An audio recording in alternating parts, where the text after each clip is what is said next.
Hello students, a warm welcome to you. Now we'll discuss important questions or overall topics for the examination. First one is Ohm's law. Now remember it's V directly proportional to I, voltage directly proportional to current. Passive element, element which receives energy or absorbs energy. Active element means it will supply energy.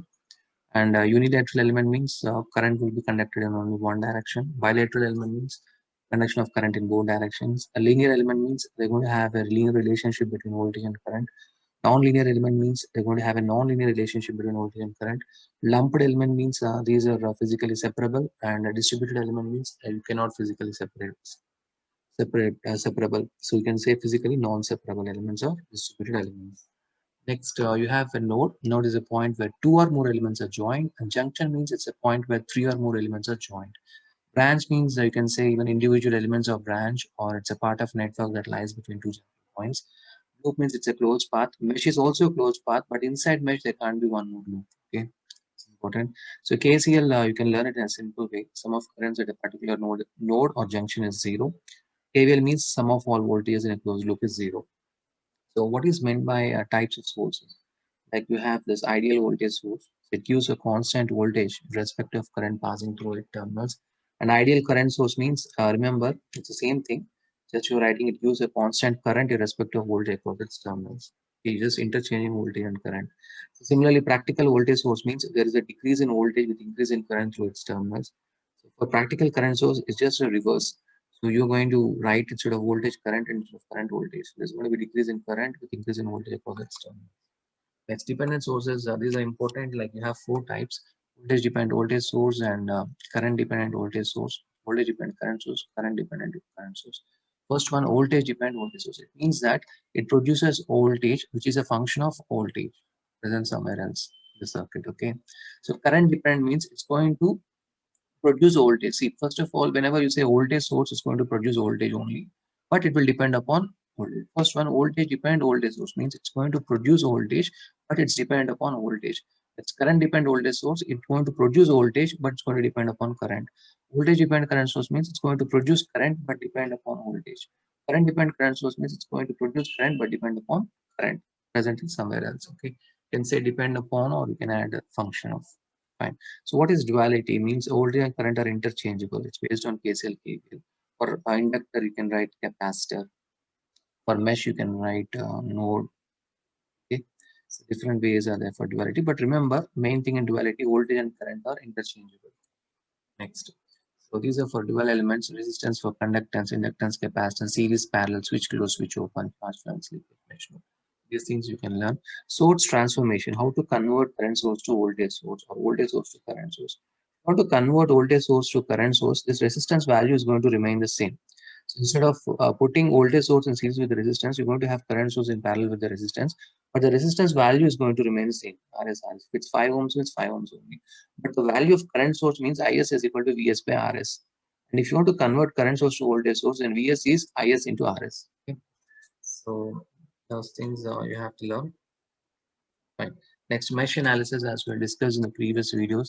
So see this numerical. The first loop, there are three loops here. First loop, 6 plus 1. Two resistors are there. So 7I1 minus I2 is equal to plus 10. Why it's plus 10? So this loop direction and the battery current direction are same. Battery current is away from the positive terminal. That's the reason. So 7I1 minus I2 is equal to 10. And the second one, 6I2 minus I1 minus 3I3 equal to 0. There is no voltage source, right?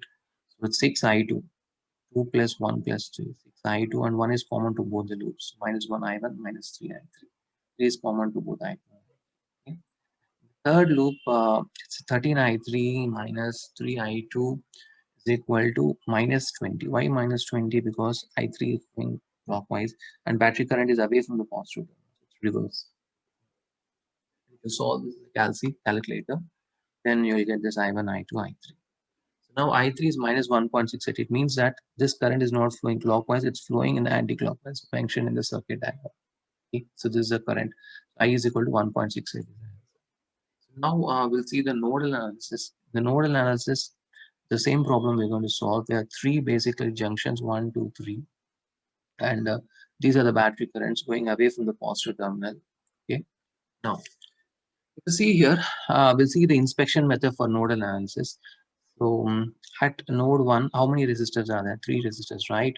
So V1 into 1 by 6 plus 1 by 2 plus 1 by 1. Okay. 1 by 1 plus 1 by 2 plus 1 by 6.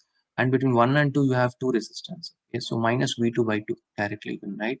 And equal to, this is driving current towards the node. So you can write 10 by 6 and put plus 10 by 6. Battery current is coming towards the node, means 10 by 6. Similarly, for the second junction, how many resistors are there? 3 of them connected. So V2 1 by 2 plus 1 by 3 plus 1 by 10, right? And between 2 and 1, you have 2. So minus V1 by 2 is equal to, this is driving current towards the junction, so is equal to 20 by 10. Okay. Then if you solve, you get V1, V2. And after you get V1, V2, the calculator you can solve this. After you get V1 and V2, if you want current I, see where is the current I coming from? It's coming from 0. So 0 minus 2 plus is plus 0, 20 minus V2 by 10. Okay, 1.68 amperes.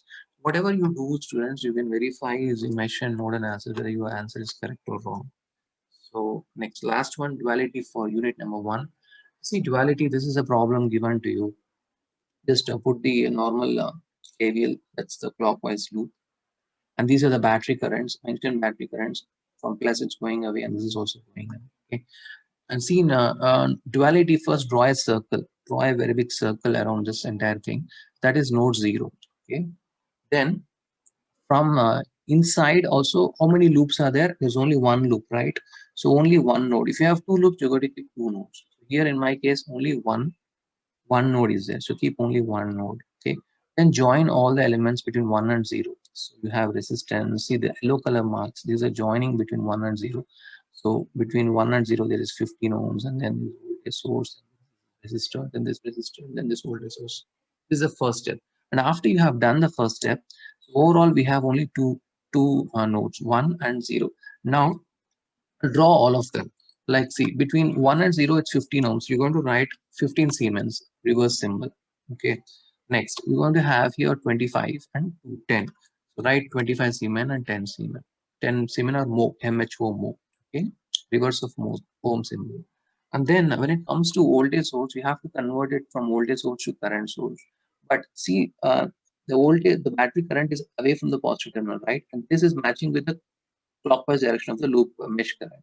So it means that the current will be approaching the node. So 20 ampere here, 20 ampere is moving towards the node 1.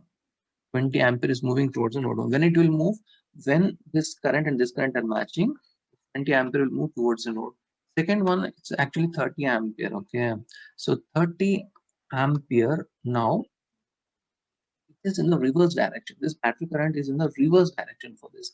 So it's not going to move towards the node, it's going to move towards the node 0. Okay. So this is only important. Next, unit number 2. So learn it in a simple way. Unit number 2. Superposition theorem means just like response in any branch is equal to sum of responses caused by each source acting alone. Okay. So this is a minimum thing which you have to write in the exam to get some marks. So response, either its voltage or current in any branch, is equal to sum of responses caused by source acting alone. Thevenin's theorem means a complex circuit replaced by a single voltage source in series with a single resistance.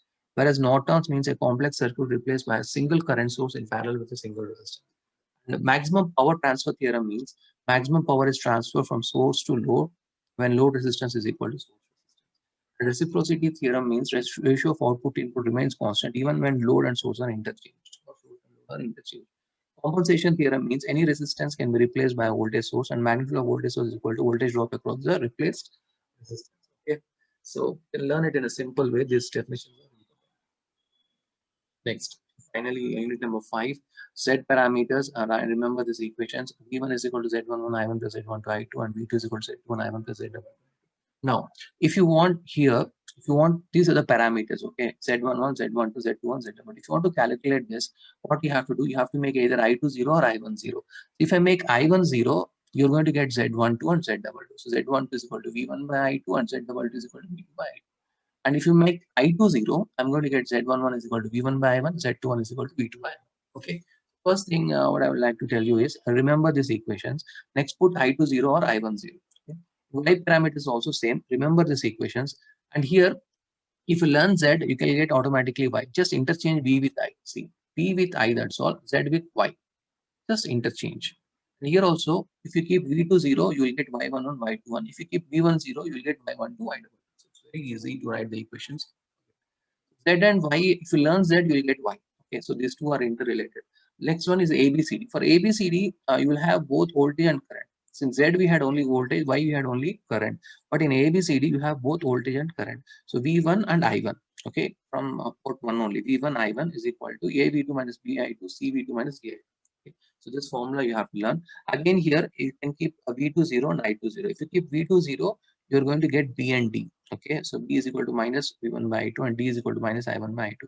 If you're going to keep I2 0, you're going to get A and C. A is equal to V1 by V2 and C is equal to I1 by V2. Next, finally, H parameters. So these are the H parameters. V1 is equal to H11 I1 plus H1 to V2. I2 is equal to H21 I1 plus H2 to V2. If you want to keep V2 0, you will get H1 and H21. If you keep I1 0, you'll get H12 and H2. Okay. Okay.